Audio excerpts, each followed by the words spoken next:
This moot was held at the Quaker Meeting House in Banbury, a few hundred yards from Banbury Cross.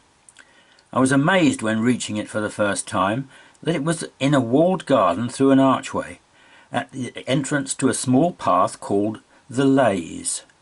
In medieval times there were 3 crosses in Banbury, a white cross in West Bar, a market cross in Cornhill, and a high or bread cross in Butcher's Row. The latter was the most imposing of the 3. In the early 17th century the Puritans had pulled them all down. The present one was erected in 1858 to celebrate the wedding of Queen Victoria's eldest daughter to Prince Frederick of Prussia. We were later to visit the King's Stone at Rollright, on a lay to the present cross, and the sites of 2 of the others. The first talk was about the poet Edward Thomas, given by Adrian Hyde in place of Colin Thornton, who was unable to come as planned, but had supplied notes for the talk. Thomas was of Welsh descent, born at Lambeth in 1878 and killed in the First World War in 1917. He wrote several books, the first being The Woodland Life in 1897 and including The Icknield Way in 1913, but his poems were written in the last 2 years of his life. In 1897 he won a history scholarship to Lincoln College, Oxford, where he met Helen, the daughter of James Ashcroft Noble, who was a country-minded like him, and they were married in June 1899, although his father and Helen's mother disapproved, and it caused a rift with his father. Also, he wanted to be a writer, not a civil servant. A well-known poem of his was I Remember Addlestrop, about a country station on the Evesham to Oxford line. We were to visit a lay that ran to Addlestrop in the field trip the next day. He suffered bouts of depression, as it was a strain making enough to support his wife and 3 children, and wrote, "Oh, for a life of sensation rather than thoughts." One of his children, Bronwyn, is still alive at 97 and is prominent in the Edward Thomas Society. They decided to live in the country, but he went to London regularly to find work and became literary reviewer for the Daily Chronicle in 1902. He lived in Steep in Hampshire, where there is a plaque recording this on the house. In 1914 he met the American poet Robert Frost, who admired his prose and encouraged him to write poetry. The poems are noted for their attention to the British countryside, but many also blended war with this. In July 1915 he enlisted with the Artists' Rifles Regiment, and in 1917 he was killed in France at the Battle of Arras. After the war, Helen wrote As It Was, an autobiography of her life with Edward, followed by Worlds Without End. Phil Rickman, an author of a number of novels which have included Earth Mysteries material, had lived in Lancashire, but had wanted to live in Watkins country after reading John Michel and becoming obsessed with the Watkins landscape. In the 90s he had worked as a reporter for the BBC, but his first novel was finished in 1991. Horror was big then, so it came out as that. His second novel included legends of a town and a black dog appearing from a castle mound where there had once been standing stones. It was closer to fantasy than he wanted. He didn't want to suspend disbelief, and after 4 such novels, all on real legends, he thought this was not the way ahead. Wine of Angels, set in a village in Herefordshire, involved apple orchards and apple law, and had a female vicar who was diocesan exorcist with a pagan daughter. Exorcists, or deliverance consultants, deal mainly with poltergeists and unhappiness with places where people live. This leads into Earth Mysteries. All the books have involved this. The second book involved leys between Dinador and Hereford. He is now on the 19th, and back to Dinador Hill, which is the centre of a national controversy.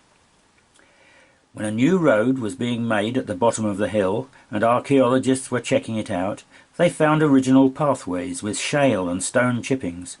The latest theory is that the Bronze Age there was a belief in the special effect of quartz, and there was a path from it, from the top of the hill to the River Wye, possibly to reflect the river on moonlight nights. It's the only thing of its kind in Europe, and probably unique. Thinking of leys and songlines, and of John Michel's circle of perpetual choirs, the composer Elgar lived at Hereford for 9 years, and was a neighbour of Alfred Watkins. Their houses were 200 yards apart, and both were members of the Woolhope Club, yet historians of each know nothing of the other. Elgar was fascinated by photography, and must have discussed it with Watkins, and probably leys as well. Yet there are places in Hereford named after Elgar, and a statue, but nothing about Watkins. Watkins' theory underlines the landscape, and there is the connection with perpetual choirs, having a druidic origin, the music of the spheres, connecting the land with the cosmos. The centre of the circle is white-leafed oak, where 3 counties meet. Elgar wrote music for 3 choirs festival. One of his greatest works was The Dream of Geontius, a mystical cosmological poem. Was it composed at White-leaf Oak? So his novels can be picked up as crime novels, but they have a supernatural, but not fantastic element. Extremely believable, but with another level. There are hidden things that never come to light, like the Dinner Door Serpent, which the Herefordshire Council had built a road across. Michael Dames then began by saying he was never quite sure what a ley line is. In Early British Trackways by Alfred Watkins, it's the supposed line of a prehistoric track, identifiable by ponds, etc. But could also ley, a short lyrical narrative poem, have become lay, an interweaving of hardware, monuments and software, words that the hardware generates? To the Greeks, myth were the words of gods and goddesses woven into a narrative strand, and cosmogony is the divine creation of the universe. What is found is something to draw us, the numinous. A particular hill draws the community sense of the sacred, then the lesser sights arrive. At Banbury, the original cross was not the present Victorian memorial. The crucifix was demolished by the Puritans. Now it's being brought back by offerings of flowers at the cross, the return of the sacred and supernatural resonance.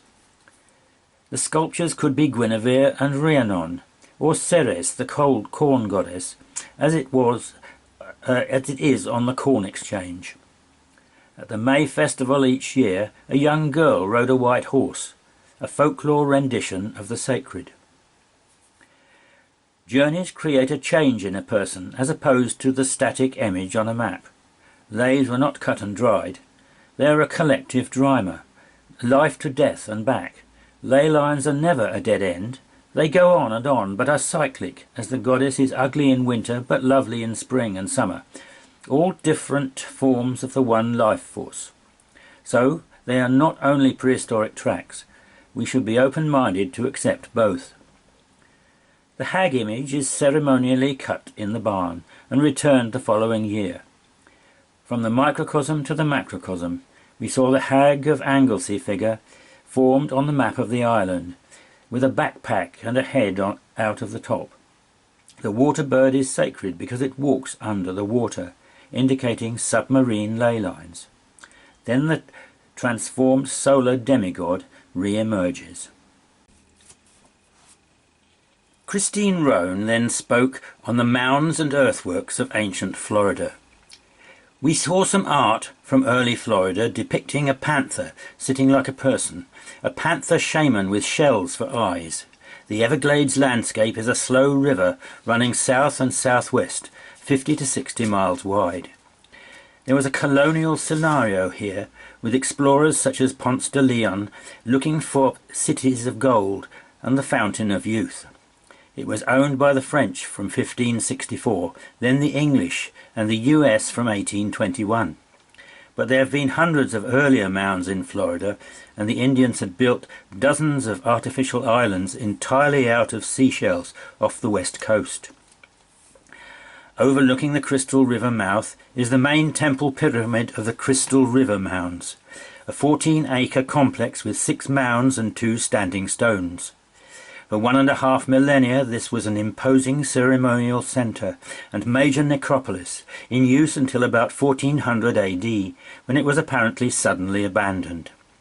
The main temple mound is a flat-topped pyramid of earth and midden material, restored to a height of 30 feet, with an associated ramp. The second temple mound, low and flat, is covered with live oak trees dripping with Spanish moss, and has a powerful atmosphere, perhaps because it remains virtually intact and unrestored. The two standing stones are a great rarity in southeastern US. One of them is inscribed with a petroglyph resembling a human face.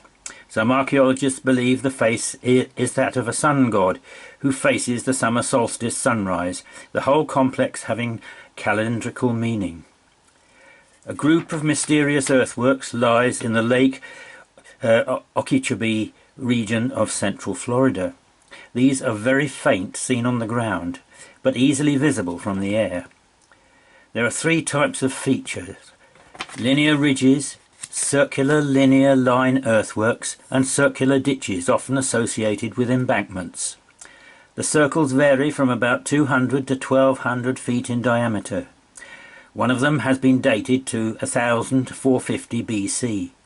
Some of the linear ridges reach as far as 2400 feet, and the lines going straight through a variety of environments: grassy savannas, ponds, and even an upland hammock.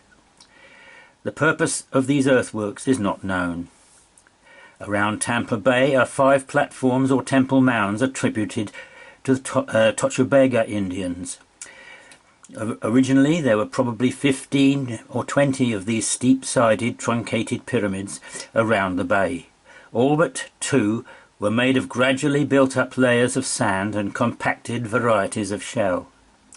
6 mounds were oriented to the cardinal directions, and 4 others deviated from cardinal alignments by 20 degrees or less. The ramps of 4 others were aligned north-south or east-west. The building style of these platform mounds resembled that of the Mississippians, whose additions of new layers to their mounds had ceremonial significance. New layers were added at the kindling of the fire of the new year and at the death of important individuals. Mound Key in the Estero Bay was the Calusa political centre, with several mounds, a water course and a canal that may have had a solar orientation. The Calusas were the tribe whose arrows fatally wounded early explorer Ponce de Leon on a quest for slaves in a fabulous city of gold. Another shell work at Key, this one in Charlotte Harbour, is exceptionally large and unique in shape. This mound midden shell complex covers over 15 hectares to a height of 23 feet, with 9 long finger ridges extending into waters of the bay and joining a central canal. It has been proposed as a giant effigy island representing an octopus or a spider, an image whose bilateral symmetry is especially striking from the air. This key has been severely vandalized by people hunting for treasure supposedly buried by notorious pirate Gasparilla. Near Everglades City, along Turner's River, are some 28 midden mounds up to 12 feet high and 70 feet wide, and at least 1,000 years old. They run in regular rows, perpendicular to the river bank, a quarter of a mile inland, with consistent distances from mound to mound, a sighting that suggests a carefully pre-planned arrangement.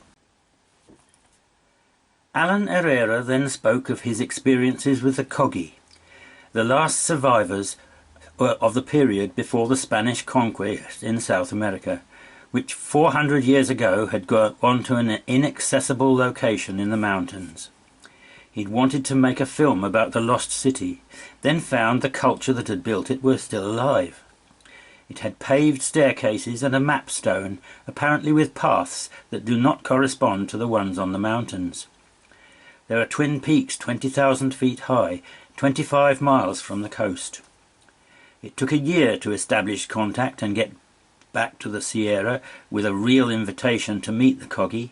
They had refused all previous proposals to film them, but now They had a message they wanted to send to the younger brother. After centuries and centuries, the younger brother passed from the other country, said one of the mamas. Signor Christopher Columbus came to this land and immediately saw the riches and killed and shot many natives. He took the gold which had been here, sacred gold, gold of masks, all kind of gold. They took so much, so much, so much. They then insisted on a written contract giving exclusive access with all the sequences planned and finally signed with the fingerprints of 28 mamas and from 18 Kogi cities. A mama is a spiritual leader. They said, give warning on behalf of all. To younger brothers, as they can understand, we all need water to live. Earth is the same. You are violating fundamental principles and destroying order. Hear the mamas. In the beginning was blackness, only sea. Sea was mother. Memory and possibility was Aluna. Fundamental Aluna before the material world. Opening of space between past and future. Mother spun 9 worlds. Sons, lords of creation. 9th world was peopled. Only Aluna. Aluna is the mind inside nature. In their creation story, the mother conceives, through an incredibly painful process, all possibilities, everything that can be. She experiments with many possible worlds, and there are narrated earlier histories of worlds, of races, of peoples, of conflicts and wars, of empires which rise and disappear. At the end of all this there is still nothing, for all this takes place in Aluna.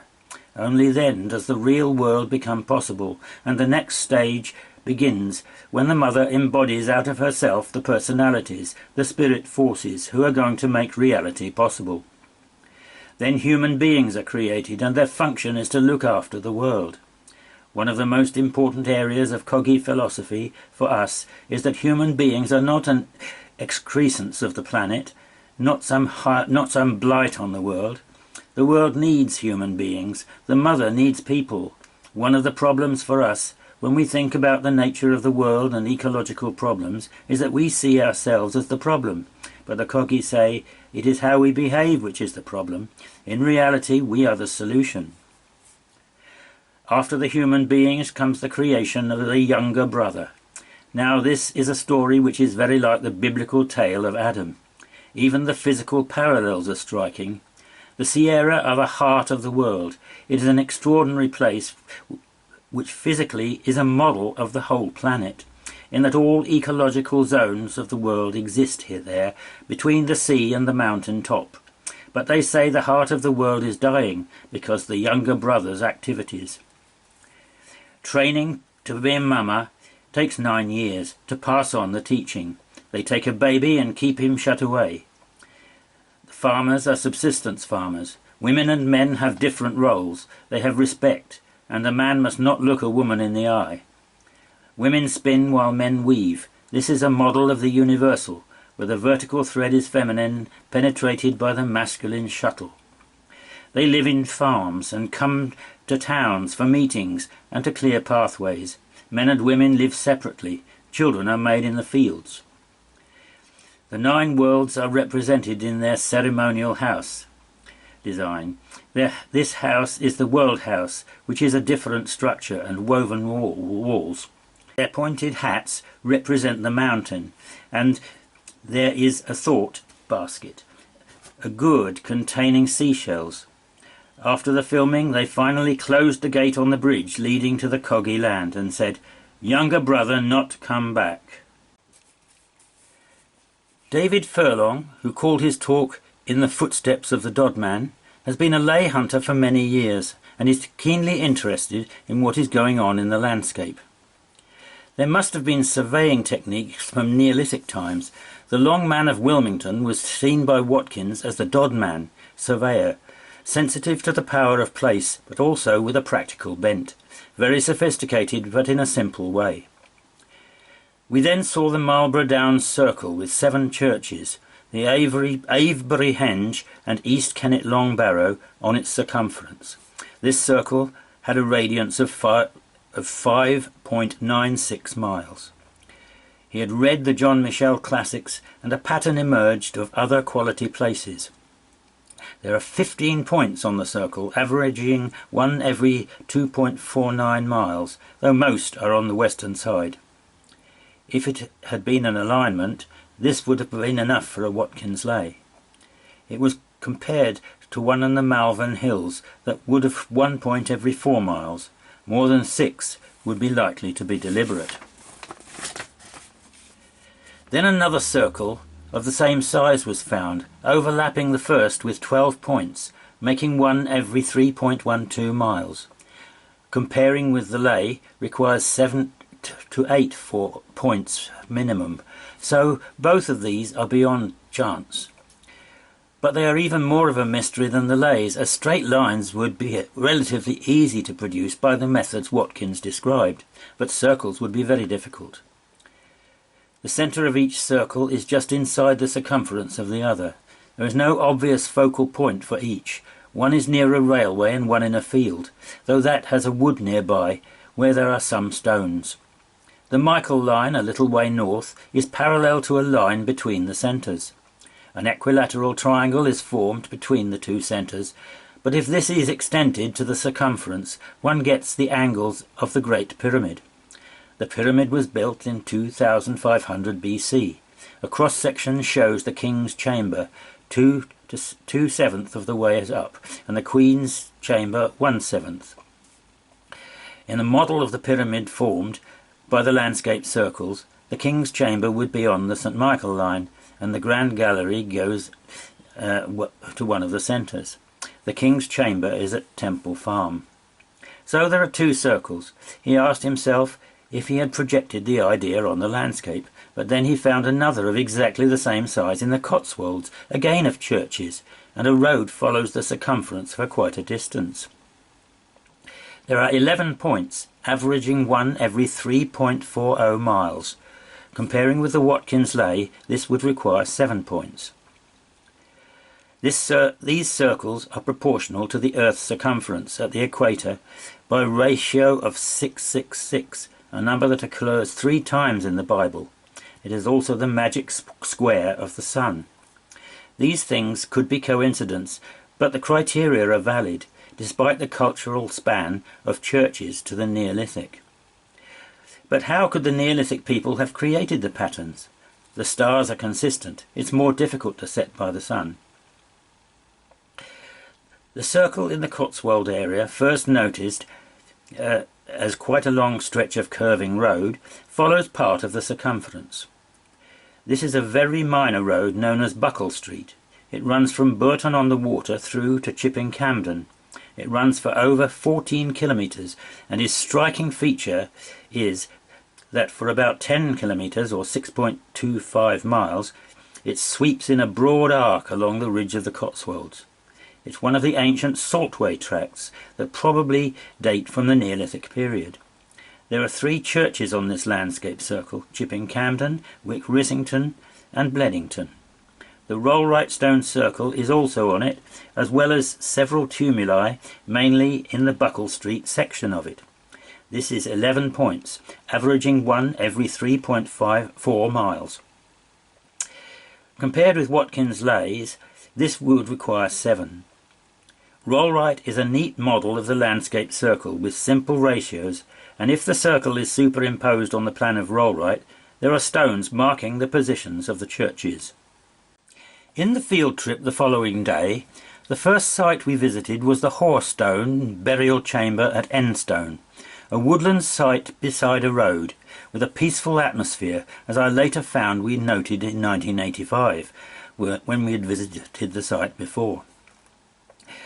There seemed to be 4 leys detected by dowsing, one west to east, which must have been the ley we were following on the earlier trip, one north to south, and 2 others roughly southwest and southeast. The Thorstone at Taston, near Charlbury, visited next, was a slightly leaning stone set in a wall. One person present said it reminded her of a garden gnome. Lawrence said Some had said it had a malevolent feeling, but I didn't feel this, though I did get a slight tingle from it in my hand when touching it. It was adjacent to the village cross. Touching this gave no tingle. A ley was picked up, which Lawrence said was the summer solstice sunset line.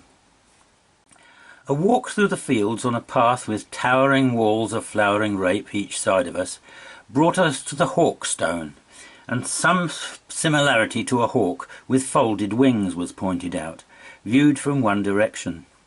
It has a V-shaped notch in the top, with a tradition that this was used to chain witches, and a hole through the stone to one side of this. We felt moved to join hands round it and do an Om chant. After this, I felt a definite tingle from the stone. This trip was the first time I had had tingling for some time. Like most of the stones in the area, it was made of Cotswold oolite, a form of granular limestone with many pockmarks in it. Gerald Frawley took several pictures while we were at the Hawkstone, and some have come out with strange objects in the sky.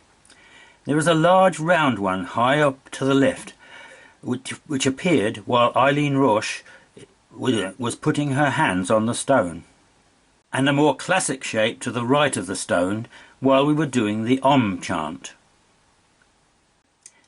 The enlargement of this seems to show a trace of a superstructure similar to the Adamski saucer.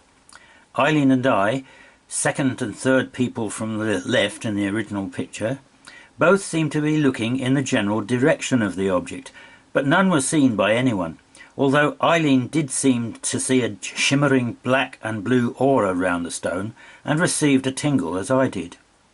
We next went to Chipping Norton, where we were to have lunch. There was another oolite stone near where we parked, and this too gave a tingle.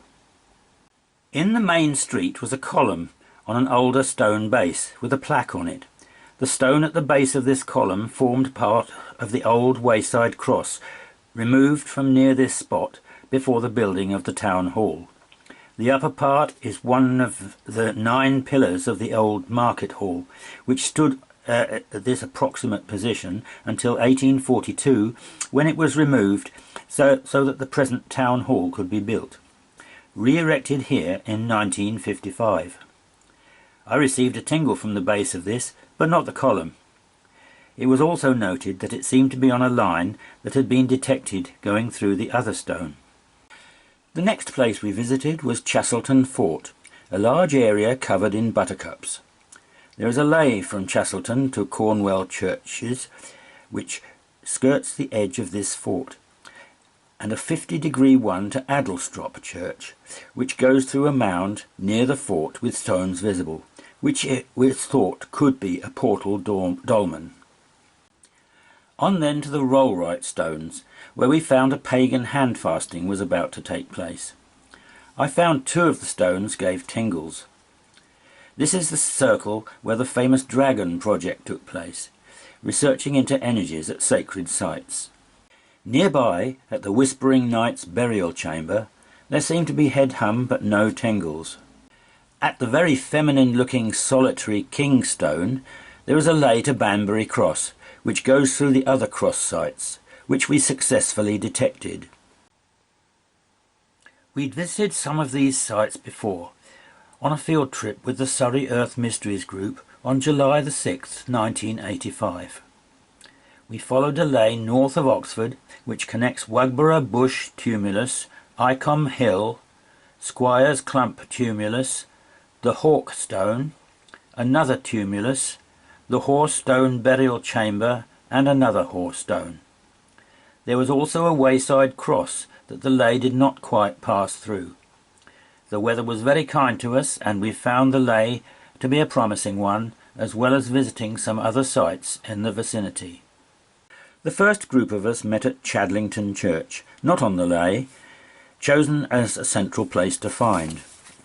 We found it to be moderately powerful. From here we went on to Knowlebury earthwork, once again not on the line, but visited because it was near. It was a square, well-preserved earthwork near the road, early British with no particular feeling to me, but another member picked up Roman associations with his pendulum. some more members joined us here. Squire's Clump, a tumulus on the ley we had come to investigate, was perhaps the most impressive tumulus I've seen except for Silbury Hill.